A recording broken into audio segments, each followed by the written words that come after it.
for my family. And when you fall in love with something that you think you're pretty good at, I feel I can hold my own as an air traffic controller. I would not say I'm the best air traffic controller, but I'm definitely not the worst. I know that there's something there, and I feel I can make a difference in a lot of young sailors' lives that are air traffic controllers.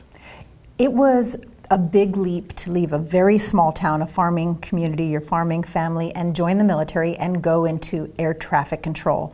And then it was a very big leap to go from being enlisted to becoming an officer. Yes. I want to explore all of those different leaps in your life, but first of all, let's talk a little bit about air traffic control itself. That is an incredibly stressful environment, whether you are in the civilian world or you're in the military. What drives someone to say, that's what I think I want to do? I think for a lot of people, it is something really cool to do when you first join the military. They think, wow, it's really neat. You get to tell officers what to do, because as a young enlisted person, you're talking to pilots, and pilots are officers, and they think, wow, I'll have that kind of authority to do that. But then once you get into the job, you realize, wow, this is a lot of work. Right. This is a lot of knowledge that you have to know. You have to be able to apply that knowledge. And you will find out very quickly in the first year or two of being in the Navy if air traffic control is for you. And everyone around you will know if air traffic control is for you. We are very positive type A personalities. When we're in the workspace, we're here to do a job, and we're going to do it correctly. And we have to have that mentality that we know what we're doing, and we have to make sure that the pilots know that we know what we're doing. So becoming an air traffic controller it is a growing process. It is an evolving process. You have to find your niche. There's so many different types of air traffic control in the Navy. There's tower, there's radar, there's carrier, there's amphibious, non-radar. There's the forward deployed units. They actually go in country and help out with the Marines. So you got to find that niche. And once you find it, you get really good at it, and then you can really make a difference. You started out talking about how air traffic control has a cool factor from the outside, and then as you talked about getting into the field and working, you were very cautionary about the job itself, because it is one of those career fields where you actually hold people's lives in your hand. Everybody knows that from a military perspective, you don't join because you're going to get rich quick. That's correct. Okay, and this particular job has a lot of responsibility to it. So what's the payoff? If it's not financial at the moment, what's the payoff to choosing this career? Not only do you find a great job that you can do inside the Navy, but there is so much opportunities outside the Navy in relation to air traffic control. There's the FAA, there's the Department of Defense. There's so many different assets that people need air traffic controllers for. There's contracts that work the VFR towers throughout the middle United States and all over, where they're small places, but you make a big difference and you can find a good job. So, and it builds your leadership and management skills, and it allows you to be able to think, to adapt, to be reactive, to be proactive, to be able to exercise your mind in a way that you never thought you could. I like to call the airfield that the tower organizes and runs as a giant chessboard. Absolutely. One thing affects another. One aircraft control affects another air traffic control. And you have to be able to adjust and be able to keep up with the flow of the traffic. And before you know it, you can be in a real mess with airplanes all over the sky. Right. So as an air traffic controller, building those skills to handle that, nothing can touch you in the outside world. If you can handle that type of environment, especially out on a carrier, I mean just a dynamic air traffic control environment, you will feel comfortable. I've been there, I've done that, I've had the pressure, I know how to lead, I know how to manage, I know how to direct, and that's what the Navy and the military does. It really prepares all these young people how to be grown-ups, how to be responsible. Absolutely. And will make them better people once they get out of the military. Absolutely, and you can look at your particular career and the awards that you have received and just every step of your chosen career field and really see professionalism all over it. What we're going to do is we're going to take a quick break, and then I want to come back and talk to you about management and leadership. This is a topic that is a really vibrant topic right now across the nation, as we are looking for leaders that can help move our country from where we are to where we're heading technologically, socially, on so many fronts. And you are a unique kind of leader, and we want to talk about that. So we're going to take a quick break, grab a cup of coffee or a glass of tea, and come back and join us in a moment. You're watching GAB with ALisa on MetroCast Channel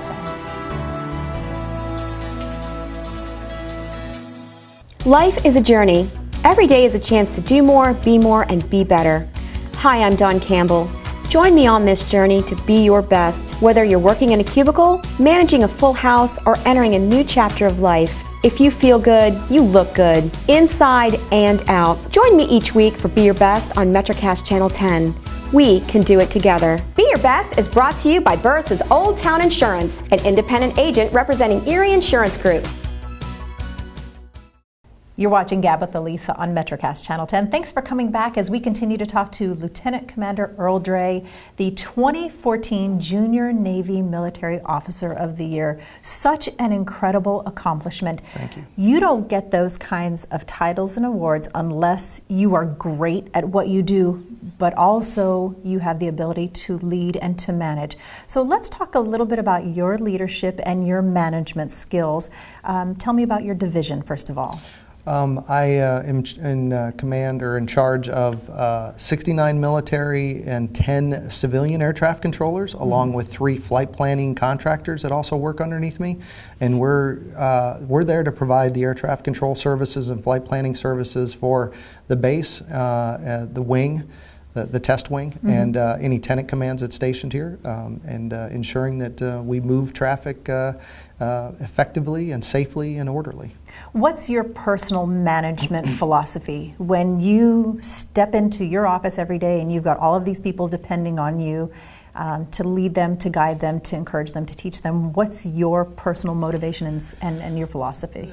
The biggest thing that I like to teach my sailors and the civilians that are there is that they have to be able to think for themselves. And I try to enable that thought pattern, that they are able to make decisions on their own, keeping me informed as long as they're doing it correctly within the rules and regulations. I want to empower them to be able to do their job so that one day that I'm not there, they can do the job and they can accomplish it. I always use the technique of, I always ask the question. I know I don't know everything, and I know that there are some individuals that inside my division that have a lot of knowledge because they've been stationed here at Pax River for a much longer time than I have. So I want to tap into that knowledge to help me do my job. And it enables them. It makes them feel part of something. And I use it as a good teaching tool so that one of these young sailors can see it and say, wow, I want to do what he does. And he's giving me the tools to become a better leader and a better manager. You've kind of recited from the book of great leadership and great management. I actually want to crack that nut just a little bit because you do something which you didn't say anything about at all, but I've known from doing a little bit of research, is you actually submit a lot of people that are under your leadership for awards. That's a lot of paperwork and that's a lot of time, but you put them in for these awards and these commendations. Why do you do that? You must recognize excellence, Okay. and you must recognize the outstanding job that these sailors are doing. And a lot of people say, oh, I don't need that, I don't need that. Well, it's important that these sailors get recognized for what they do and the effort that they put forth to do that. I mean, they still get their paycheck, they still get recognized, they still move on to the next facility, and they're still going to do a great job, and they're going to learn more about air traffic control. But for the time that they're here, it is something to say that I was recognized by my chain of command for what I have done. And there's different levels of award for different levels of sailors. As a junior sailor, you might not get that real thank you, wham, bam type of award that the senior officers get or the senior enlisted get. But to get a letter of accommodation from the captain or a Navy Achievement Medal or Accommodation Medal, it means something, and it's something that they can carry and it's something they can be proud of. I love how you managed to take, we are individual, but we are a group. We have a group initiative and a group mission and task to accomplish, but you're able to recognize each person individually because their morale and their recognition of their jobs and skills is really important to the overall mission. Absolutely, absolutely. When one person does a good job, it reflects upon everyone, and vice versa. When someone makes a mistake, it is a team. It is a team mistake. So we have to take that person under our wing and do our best to make sure that they don't make that mistake again. So even though there is individualism within air traffic control, it is still a team. What one controller does will affect the other controller's ability on other aircraft. It is a maze that you have to work through every day, and it is absolutely a team effort. The individualism, though, it's a very prideful thing. I will say that air traffic controllers are type A personalities, maybe even A+, and they all want to be known as, hey, I am one of the best air traffic controllers here or in the Navy or anywhere they go. You have to be able to keep that in check. To be a good air traffic controller, you need to be confident, not cocky. You need to have, and you have to have that knowledge behind it to be able to make those kind of decisions. You know what, you just said something that if you have a young person watching the show and they think air traffic control, that's a great job. But you just said you have to be confident but not cocky. And I think that's something that you gain over time with wisdom and experience. But can you delineate for our viewers what that means to you as it relates to being an air traffic controller? When you come into the Navy and you're not sure what you want to do and they've given you a job, you have to learn and you have to be able to observe. So for those young 17 and 18-year-olds that want to join the Navy and they want a challenge, they want to be able, you want to be able to know that you can accomplish the job. And you want to be able to show your superiors that you are competent enough to do that job, because if the Navy picks you to be an air traffic controller, they obviously see something in you. You have the grades, you have the aptitude, you've shown in high school that you can adapt, that you can be able to think. So when you come into the Navy, and if I'm to sit down across a 17-year-old and say, you need to take it seriously, and you need to show not only to your superiors, but to your country, really, because the country is investing a lot in you, that you are here to do a job and you're here to provide the best service that you can, not only to your division, but to your command and to your country. When you talk about that, you mentioned that when you joined the Navy, it was 2 years before you actually spoke to someone in an airplane. That is correct. Okay, and that's how you go from, I'm not saying that you were, but that's how you go from cocky to confident, because you take all of this time. When you say you have to show people what you can do, you spent 2 years doing? Cleaning, taking care of the berthing. I was stationed on a carrier for my first duty assignment, and you gotta do your time. That's the way it's got. You gotta walk the line. You gotta show the ropes and be able to understand that there are people that are more senior to you that are going to be talking to airplanes because they're more experienced, and your time will come. Do not get a bad attitude about it. It's the way of the world. I think everyone who starts out in a new job has to do those things, and it just takes time and perseverance. And then when you have that opportunity, make sure you're ready. That's the one thing I tell sailors when they check in with me and they're a young E3 or E4.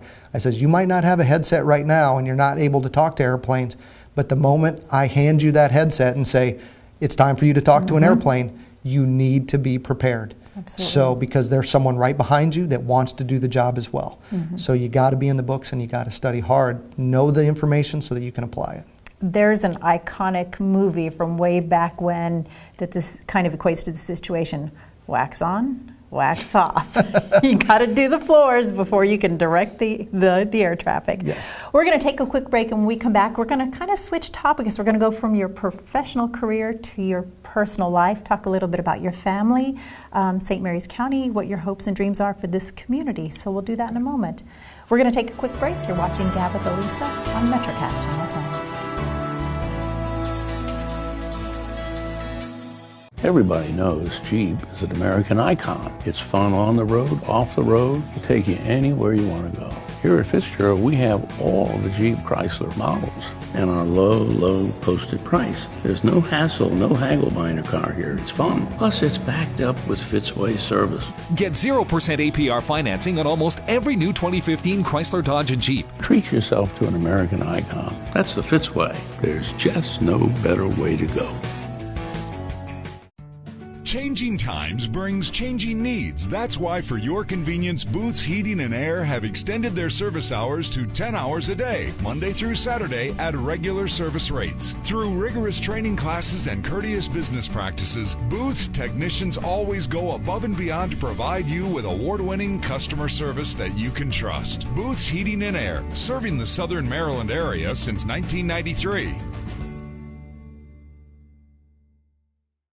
You're watching GAB with ALisa on MetroCast Channel 10, where we take an opportunity to talk to people in our community that are doing amazing things in an incredible manner. And we've been talking to Earl. You're in the Navy. You've done some incredible things with the Navy. But let's talk about your family for a little bit. Okay. Now, you come from a small farming community, but a large family, and you have a family here. So let's talk about that. Sure. My wife is also in the Navy. She's a lieutenant commander. Her name is Jill, and she works at the clinic at the base. So she's Nurse Corps. And we have two daughters, Natalie and Bryn, 6 and 2. Okay. And Natalie attends Mother Catherine Spalding School up in Mechanicsville. That's where we live. We own a home up in Mechanicsville. And we are moving on to a new assignment here soon. Okay. But our goal is to come back here in a couple of years, and I plan to retire in this area. Really? Yes, ma'am. I love that. That says so much about St. Mary's County. Your daughter goes to Mother Catherine Spalding School, which, by the way, if I can take a quick minute and say, hey, enrollment's open. It's a great school. But you're going to be going to a different duty assignment, but you're already planning to come right back here. What is it about this community? St. Mary's reminds me a lot of home. Okay. It's that farming community. It is still that small town values. We're far enough away from D.C. to where it really doesn't bother you, but you're close enough if you need to get there and get what you need done. And we love the area up there in Mechanicsville. It is, we live in the Ben Oaks development, brand new houses. We love our house, and we like what the school is providing for our daughters. And we're really hoping that when we get back here in 2 years that Mother Catherine will still be open and we'll be able to re-enroll. Oh, that's incredible. What a great future for your daughters. If somebody is watching right now and they're considering a career in the military, I want to mention one thing is your dad was in the Air Force and you have several siblings and you're the only one in your family that chose to go ahead and pursue military as well. But your wife also serves, and thank you to both of you for your service, because there is a lot of sacrifice, especially with being a dual military family. But if somebody's watching, they're thinking, you know, that looks like something I might want to pursue. What do you say about joining today's military? I think there is a great opportunity for individuals to, especially if they just don't know what they want to do in life yet, find that just don't go to college just to go and then not be happy with what you do. Come into the military, any branch. I chose the Navy because it was for me, but the Army, Navy, or the Marines and the Air Force, Coast Guard, they all provide different things for different people. And I can tell you, I grew up in the military. It matured me. It allowed me to be who I am. It gives you a good footwork, grounding of where you are in life. And you know, there's not a lot of people that make it all the way to 20 years. Right. And it's not for everybody, but it will definitely follow you the rest of your life if you serve honorably, get out of the military. It is always going to be one of those sticking points on a resume that will say, hey, this guy served in the military. Right. We want that kind of person. Absolutely. And staying with the tone of talking about personal and family, what have you, what do you think with your girls growing up that the military has provided for them? Many years ago, there was a saying that if the military wanted you to have a family, they would have issued you one. That's right. But really, that's changed so much, and the military has become a family unit. So what do you think it's done for your girls? It has done nothing but great things. I don't want them to grow up too fast, but when we have to move, you know, they are able to adapt. They are able to go with the flow, and they understand. Mom and Dad have a a tough job. We have to go different places, but you know what? They always take care of us. And we always do our best to provide the best environment for them. And you learn from that. You have that experience of going one place to the other. The military brat is what they're called. But Sure. you know what? They wear that with honor when they say that my dad and mom are in the military, and we do everything we can to support them, and vice versa, we do everything we can. And you cannot beat the health care. You cannot beat the services that the military provides for your family.